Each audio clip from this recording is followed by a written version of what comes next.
Assalamualaikum warahmatullahi wabarakatuh. Ya, kita berjumpa kembali di pertemuan 10 Mobile Program. Sebelumnya saya ingin menyampaikan minal aidin wal faidin, mohon maaf lahir dan batin. Ya, semoga kedepannya kita menjadi orang yang lebih baik. Ya, jadi untuk hari ini kita akan melanjutkan materi dari mobile programming. Ya, hari ini kita akan membahas soal layout daripada Android Studio. Nah, seperti yang kita sudah praktikkan ya waktu praktikum, kita kenal dengan yang namanya layout dan view.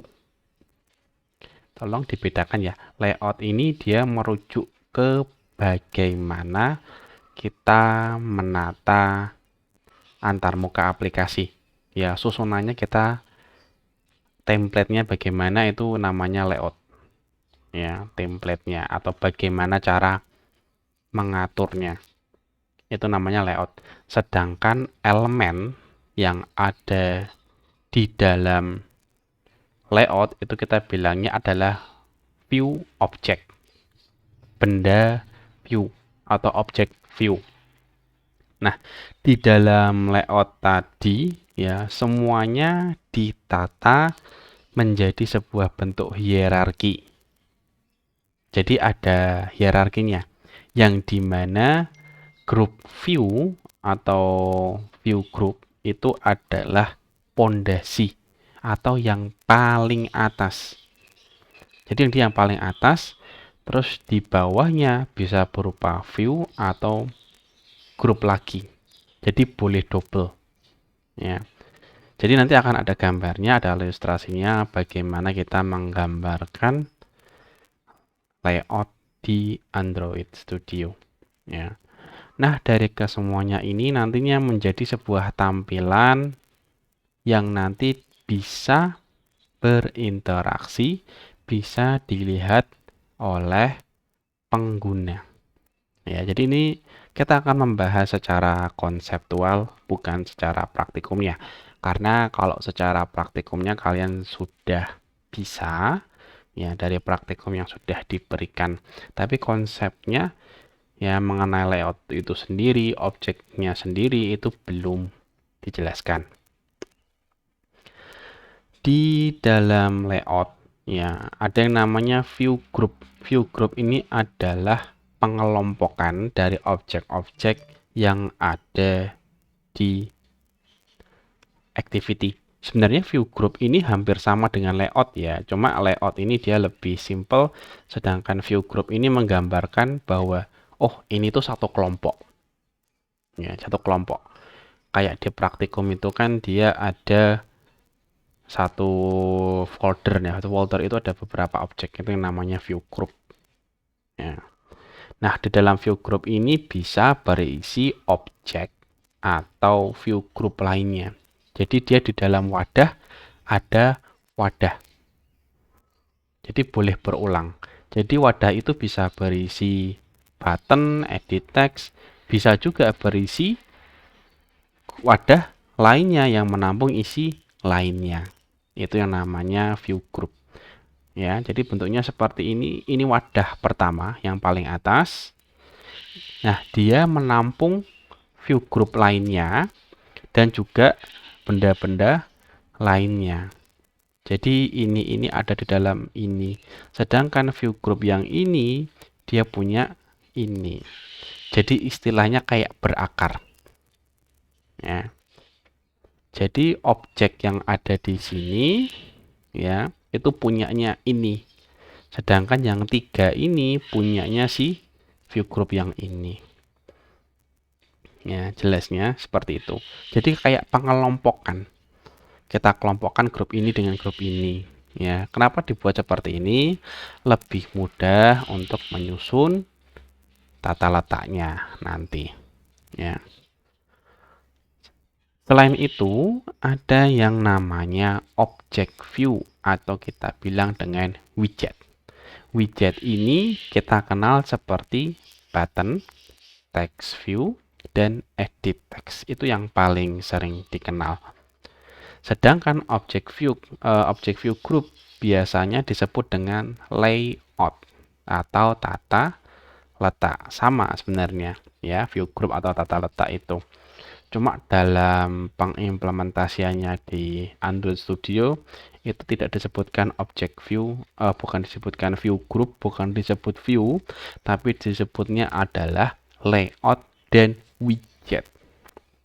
Kalau di praktikumnya ya, view group di sini dia adalah linear layout, constraint layout, dan layout lainnya. Jadi banyak lagi. Layout itu ya yang waktu kita praktikumkan bisa dibuat dengan 3 cara. Cara yang paling terakhir ini dengan template. Jadi karena dia menggunakan template jadi sudah default, tidak kita akan bahas. Sedangkan yang kedua ini ya, yang pertama adalah dengan cara manual ya, dengan coding sendiri dengan menggunakan bahasa XML atau menggunakan desain mode atau editor layout di Android Studio. Jadi yang secara mudah ya keduanya mudah. Yang satu enak kalau kita ingin edit secara spesifik, sedangkan kalau yang desain mode mudah kalau kita ngedit tata letaknya. Itu mudah di situ. Kalau kita memakai cara manual ya, programmer bisa memisahkan tampilan dari kode termasuk perilakunya.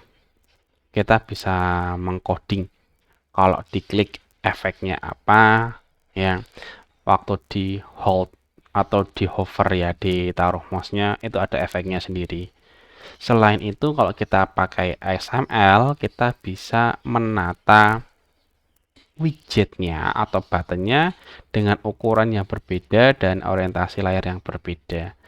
Meskipun dengan desain mode itu sama, tapi beberapa orang lebih suka menggunakan mode teks dibandingkan dengan menggunakan desain ya, karena lebih enak di mata.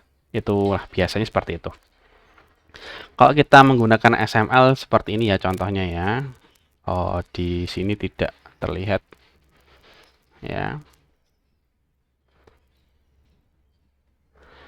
Bisa dilihat di sini ada kodenya, ini untuk text view. Berarti di sini ada text view-nya, kemudian di sini ada linear layout-nya ya. Ada linear layout-nya. Berarti dari kode ini kita bisa tahu bahwa yang namanya kode ini itu ada linear layout, ada text view, dan ada buttonnya ya, tampilannya.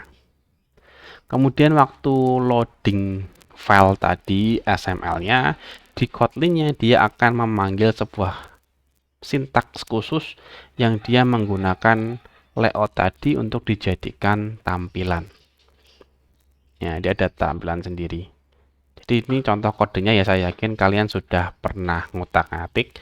Di sini dipanggil r.layout.mainLayout. Berarti di sini kode Kotlin ini dia memanggil layout yang sudah didefinisikan sebelumnya ya. Dia memanggil file ini kemudian dijadikan dasar untuk pemrogramannya. Kemudian selain layout ada yang namanya atribut. Atribut ini dia seperti properti atau settingan-settingan yang bisa diatur sendiri di masing-masing bendanya. Ya, jadi setiap widgetnya itu dia punya settingan tersendiri. Yang pertama adalah ID. ID ini dia sifatnya unik.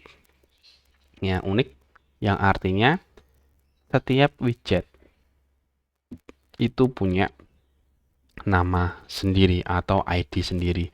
Biasanya direferensikan sebagai integer, tetapi juga bisa dilayangkan sebagai string untuk mempermudah identifikasinya ya.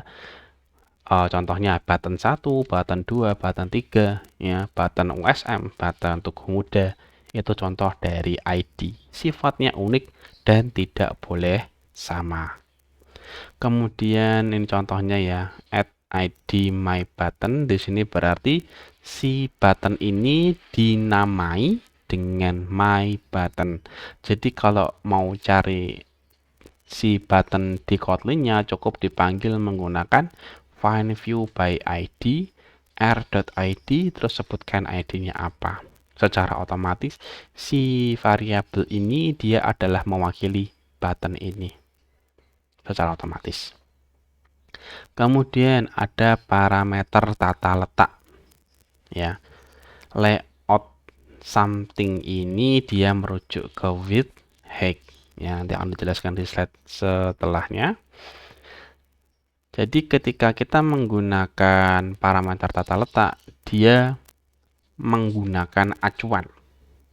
Contohnya ini saya jelaskan.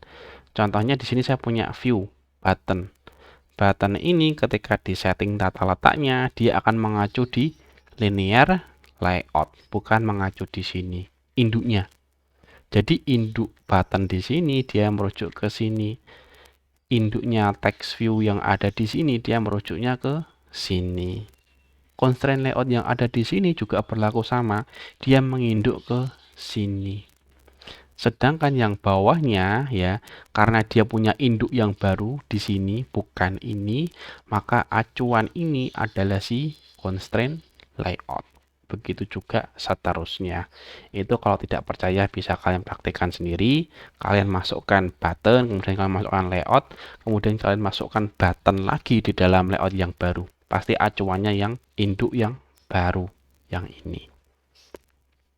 Nah, untuk mengkonfigurasikan lebar dan tinggi, ya, Kotlin menggunakan bukan Kotlin, XML Android Studio menggunakan kata kunci layout width, ya, lebar, dan ada layout height. Sebenarnya masih banyak lagi properti lainnya seperti margin dan padding, tapi itu sifatnya opsional. Boleh ya, boleh tidak. Nah, cara konfigurasinya bagaimana yang diizinkan di Android? Sebenarnya ada 3 cara yang diizinkan oleh Android. Ya, yang di sini tertulis cuma 2.